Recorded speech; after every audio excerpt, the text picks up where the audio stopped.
नमस्कार, बहुत स्वागत है आप सभी का। मैं हूं आपके साथ कमरुद्दीन खान। दुखद खबर से बुलेटिन की शुरुआत करेंगे। मोतीलाल बोरा, वरिष्ठ कांग्रेस नेता मोतीलाल बोरा नहीं रहे। मोतीलाल बोरा का निधन हो चुका है। दिल्ली के अस्पताल में उन्होंने आखिरी सांस ली। 3 दिन पहले मोतीलाल बोरा साहब अस्पताल में भर्ती हुए थे। तबीयत खराब होने के बाद उन्हें लाया गया था और कल की ही तो बात है जब उनका बर्थडे सेलिब्रेट किया गया था और आज ये दुखद खबर आई जब उन्होंने आखिरी सांस ली। 93 साल की उम्र में मोतीलाल बोरा ने दुनिया को अलविदा कह दिया। अविभाजित मध्य प्रदेश के 2 बार के मुख्यमंत्री, 20 सालों से लगातार कांग्रेस के कोषाध्यक्ष रहे मोतीलाल बोरा ने दुनिया को अलविदा कह दिया। 17 साल कांग्रेस के कोषाध्यक्ष रहे। कल ही उन्होंने अपना 93वां जन्मदिन मनाया था। 20 दिसंबर 1928 को राजस्थान के नागौर जिले में जन्म हुआ था। छत्तीसगढ़ शिफ्ट हो गया था। मोतीलाल बोरा साहब का परिवार रायपुर और कलकत्ता से शिक्षा हासिल की थी और कई सालों तक उन्होंने पत्रकारिता की, यानी वो पत्रकार भी थे। 1972 में उन्हें मध्य प्रदेश विधानसभा चुनाव में दुर्ग सीट से जीत मिली। 1977 और 1980 में विधानसभा चुनाव में जीता। 1980 में अर्जुन सिंह की कैबिनेट में उच्च शिक्षा विभाग का जिम्मेदारी संभाली। 1993, जी हाँ, ये बड़ा मौका 1993 का साल, क्योंकि कैबिनेट मंत्री बने। और 1985 उससे बड़ा मौका जब 13 मार्च 1985 को मध्य प्रदेश के मुख्यमंत्री बने और वो 13 फरवरी 1988 में मुख्यमंत्री पद से इस्तीफा दिया और 1988 में केंद्र में स्वास्थ्य, परिवार कल्याण और नागरिक उड्डयन मंत्रालय का कार्यभार संभाला। और 1988 में दूसरा बड़ा मौका जब उन्होंने राज्यसभा सांसद वो बने यहां से मोतीलाल बोरा। अप्रैल 1988 में मध्य प्रदेश से राज्यसभा के सांसद चुने गए और 26 मई 1993 से 3 मई 1996 तक उत्तर प्रदेश के राज्यपाल के पद पर आसीन रहे। लंबे समय तक कांग्रेस के कोषाध्यक्ष रहे। 2002 में कांग्रेस कोटे की सीट से मोतीलाल बोरा राज्यसभा में लाए गए।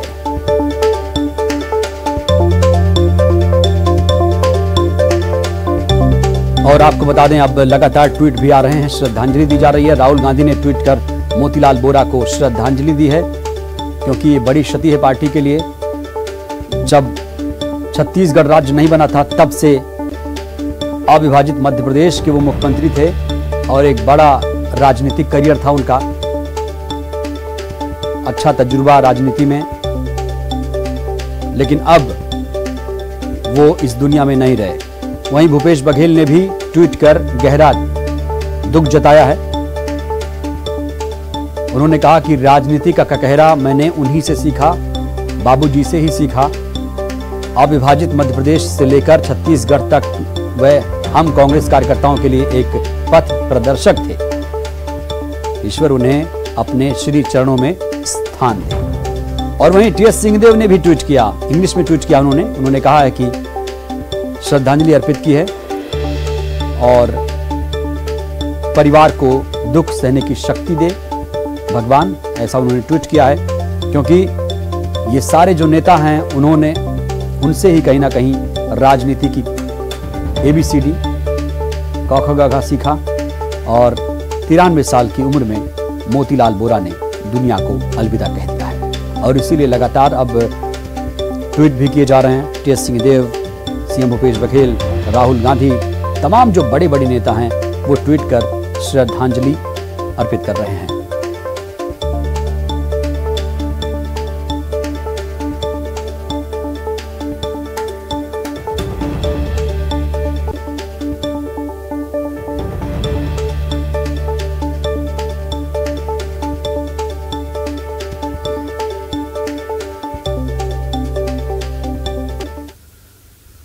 और अब बात मध्य प्रदेश की। आज सीएम शिवराज ने ग्रामीण पथ विक्रेताओं से संवाद किया। सीएम ने वर्चुअली इन स्ट्रीट वेंडर से बात की। सीएम ने इस मौके पर 20,000 पथ विक्रेताओं को ऋण वितरित किया। सभी के खातों में 10-10 हजार की राशि ट्रांसफर की। तो स्ट्रीट वेंडर को सशक्त कर रहे हैं सीएम शिवराज सिंह चौहान। आत्मनिर्भर बनाने की तरफ एक बड़ा कदम।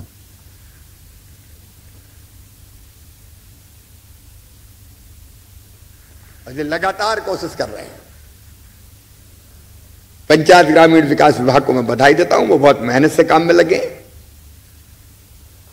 नित नई योजना बना रहे हैं। और आजीविका मिशन का काम तो है ही अद्भुत। देखना 3 साल में आजीविका मिशन की बहनें आसमान पे जाएंगी, बहुत काम खड़ा करेंगी। अब हम रुकने नहीं वाले, लेकिन यहां मध्य प्रदेश गढ़ देंगे। राशन, मकान, बच्चों की पढ़ाई, सब में मदद करूंगा। आखिर आपके परिवार के सदस्य हो, आपकी आंखों में आंसू नहीं देख सकता। अपनी कोशिश से भगवान की कृपा रहेगी, हम लगातार आगे बढ़ते जाएंगे। आज जिन 20,000 स्ट्रीट वेंडर्स बहनों और भाइयों को इस योजना का लाभ मिल रहा है, 10,000 रुपया उनके खाते में आ रहे हैं, आएंगे, उससे उनका काम धंधा और बेहतर चले और अगले बार फिर 20,000 और दूसरों को देंगे। लगातार काम चलेगा। इसलिए जिनका नंबर नहीं आया वो घबराए नहीं, तुम्हारा नंबर भी आएगा। आप सबको बहुत बहुत शुभकामनाएं। आइए मिलकर अपनी गरीबी भी दूर करें और नया आत्मनिर्भर मध्य प्रदेश गढ़े। और इस वक्त की खास खबर के लिए रुख करेंगे न्यूज रूम का। हमारे सहयोगी दीपेश बरगले लगातार मौजूद हैं। Deepesh, over to you. शुक्रिया कमरुद्दीन। और अब सबसे महत्वपूर्ण बात का जिक्र कर लेते हैं। दरअसल विधानसभा चुनाव के बाद या फिर कह लीजिए उपचुनाव के बाद अब इंतजार किया जा रहा था कि विधानसभा का शीतकालीन सत्र कब से शुरू होगा। तो उसको लेकर गृह मंत्री ने बयान जारी किया कि उन्होंने कहा है कि जल्द ही इसकी तैयारी पूरी कर ली जाएगी और 3 दिन का ये सत्र रहने वाला है। आपको बता दें, उन्होंने कहा कि विधानसभा का सत्र 3 दिन का होगा। प्रश्नकाल, शून्यकाल, ध्यानाकर्षण के माध्यम से जनहित के मुद्दों पर चर्चा होगी। वहीं नरोत्तम मिश्रा ने कैश कांड को लेकर कहा कि सीबीडीटी की रिपोर्ट और चुनाव आयोग के निर्देश जांच के बाद आते हैं। अभी चुनाव आयोग के निर्देश आए हैं। नरोत्तम मिश्रा ने कहा कि सीएम कह चुके हैं कि इस मामले में कानून अपना काम करेगा। बंगाल को कंगाल कर दिया निर्ममता ने। विधानसभा का 3 दिवसीय सत्र है और इसमें सभी जनहित के मुद्दे प्रश्नकाल के माध्यम से, शून्यकाल के माध्यम से, ध्यानाकर्षण के माध्यम से आएंगे।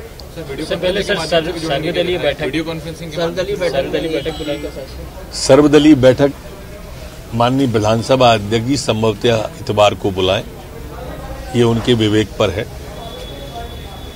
लेकिन अभी तक सभी की उपस्थिति होगी ऐसा विचार है।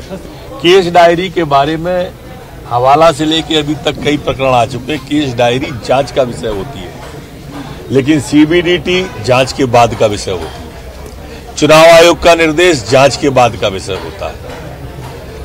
जो नाम जांच के बाद आए हैं, चुनाव आयोग ने भेजे हैं, उनके बारे में माननीय मुख्यमंत्री जी ने बता दिया कि कानून अपना काम करेगा, कोई भी कितना भी बड़ा हो नहीं बचेगा।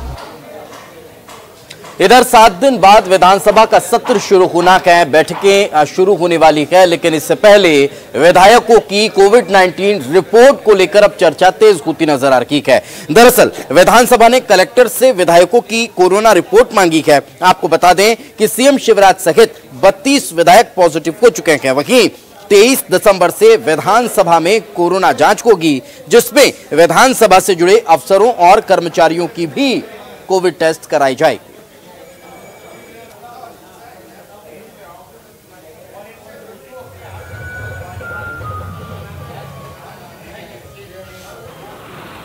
बादल तो कहीं भी दिखा नहीं, देखो बादल ही बादल नहीं हो रहा है। इधर कोरोना का प्रभाव अब चुनाव पर भी नजर आने वाला है। राज्य निर्वाचन आयोग ने सरकार से अतिरिक्त राशि की मांग की है, जिसका उपयोग सैनिटाइजर, मास्क और अन्य इस तरह की गतिविधियों में लगाया जाएगा, जिससे मतदाताओं को भी कोरोना से बचाया जा सके। साथ ही निर्वाचन आयोग ने स्वास्थ्य संचालक को नोडल अफसर बनाया है। जिलों में सीएमओ नोडल अधिकारी होंगे और फिर अब इस पूरे मामले में चुनाव की प्रक्रियाओं को संपन्न कराया जाएगा।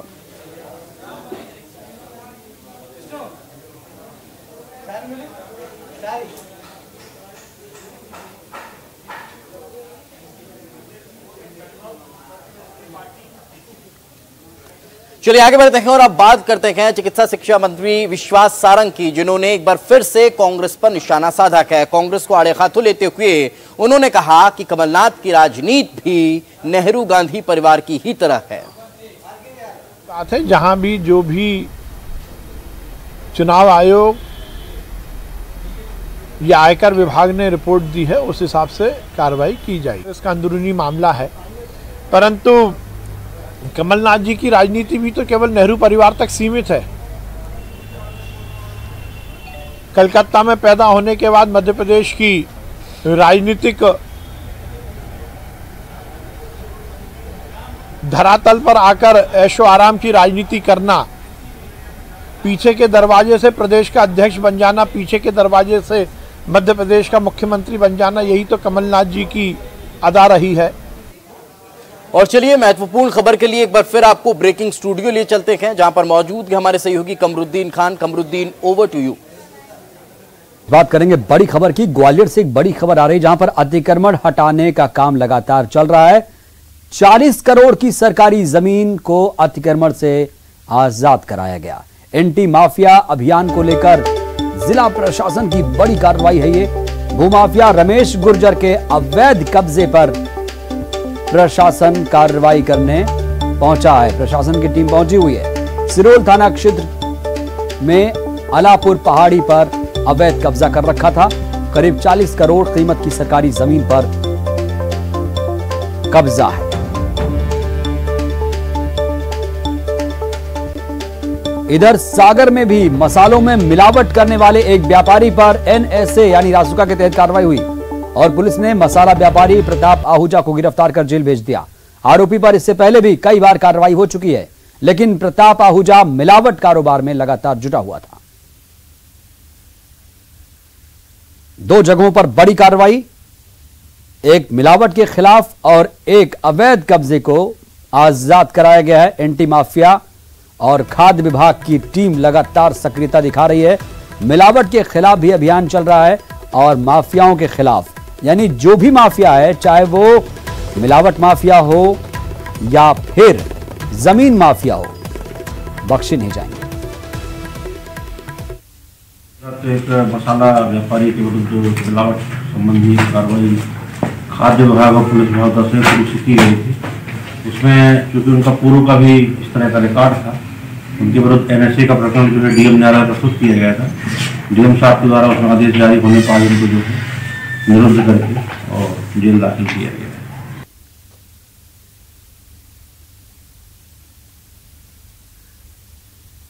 और फिलहाल वक्त एक छोटे से ब्रेक का। और अब बात कृषि सुधार कानून पर हुए न्यूज 18 के सबसे बड़े सर्वे की। न्यूज 18 ने कश्मीर से लेकर कन्याकुमारी तक सबसे बड़ा सर्वे किया, जो बताएगा कि नए कृषि सुधार कानून पर पूरा देश क्या सोचता है, राज्यों की राय क्या है, पब्लिक की राय क्या है। आज हम आपको सब बताने जा रहे हैं। मोदी सरकार के नए कृषि कानून पर देश के जन जन की राय क्या है, ये आज आपको पता चलेगा। कृषि कानून पर काफी हंगामा हुआ, किसानों ने आंदोलन किया। दिल्ली के बॉर्डर पर किसान लगातार डटे हुए हैं। सरकार बातचीत कर रही है, लेकिन किसान टस से मस होने को तैयार नहीं। वह सुधार नहीं, बस कानून रद्द करवाना चाहते हैं। लेकिन क्या पूरे इंडिया की भी यही सोच है? ये आज आपको पता चलेगा न्यूज 18 के सबसे बड़े सर्वे में।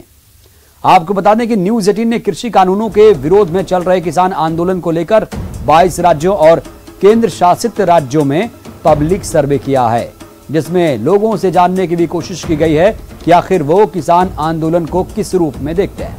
वो इस आंदोलन का समर्थन करते हैं या फिर इस आंदोलन को खत्म करने के पक्ष में हैं। आपको बता दें कि न्यूज 18 ने इस सर्वे में 22 राज्यों और केंद्र शासित राज्यों के 2412 लोगों को शामिल किया। उनसे सवाल पूछे गए। सर्वे में पारदर्शिता बनाए रखने की हमने पूरी कोशिश की और सर्वे में जो आंकड़े निकलकर सामने आए हैं वो सर्वे में शामिल लोगों के जवाब के आधार पर हैं।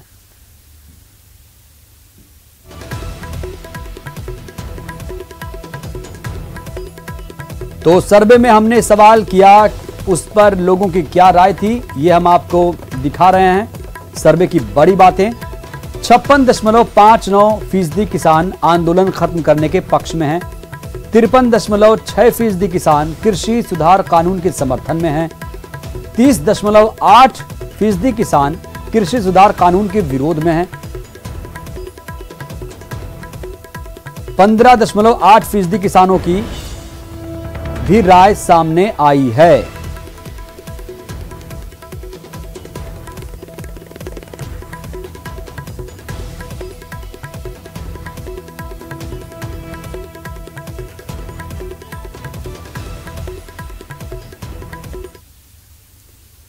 और अब आपको बताते हैं न्यूज 18 के सर्वे के सवाल और इंडिया की उस पर क्या राय है। पहला सवाल, न्यूज 18 ने लोगों से पूछा, क्या आप भारतीय कृषि कानून में सुधार और आधुनिकीकरण के समर्थक हैं? 73% लोगों ने हां में जवाब दिया, जबकि 27% लोगों ने ना में जवाब दिया। दूसरा सवाल था, क्या आप उन कानूनों के समर्थन में हैं जिसमें सरकार कहती है कि भारतीय कृषि का आधुनिकीकरण होगा और फायदे में रहेंगे? 54% लोगों ने हां में जवाब दिया, जबकि 30% लोगों ने कहा कि नहीं। वहीं 16% लोगों ने इस पर अपनी कोई राय नहीं दी। इधर न्यूज 18 के सर्वे का तीसरा सवाल, क्या आप जानते हैं कि कृषि कानून किसानों को सरकार द्वारा संचालित मंडी के बाहर अपनी उपज एमएसपी पर बेचने की आजादी देता है? 68% लोगों ने हां में जवाब दिया, जबकि 32% लोगों ने ना में जवाब दिया। और हमने इसी सिलसिले को आगे बढ़ाया। न्यूज 18 का चौथा सवाल, अगला सवाल था, क्या किसानों को अपनी उपज मंडियों के बाहर बेचने का विकल्प मिलना चाहिए? इस सवाल पर 70% लोगों ने हां में जवाब दिया, जबकि 30% लोगों ने नहीं में जवाब दिया। और न्यूज 18 का अगला सवाल, क्या आपको लगता है कि नए कानूनों और विकल्पों से किसानों को उपज की बेहतर कीमत मिलेगी? इस सवाल के जवाब में 61% लोगों ने हां में जवाब दिया, जबकि 39% लोगों ने ना में जवाब दिया। और न्यूज 18 का अगला सवाल, क्या पीएम के इस आश्वासन से वाकिफ हैं कि चावल, गेहूं और बीज से ज्यादा फसलों के लिए मौजूदा एमएसपी जारी रहेगी? 61% लोगों ने कहा हां, जबकि 39% लोगों ने ना में जवाब दिया।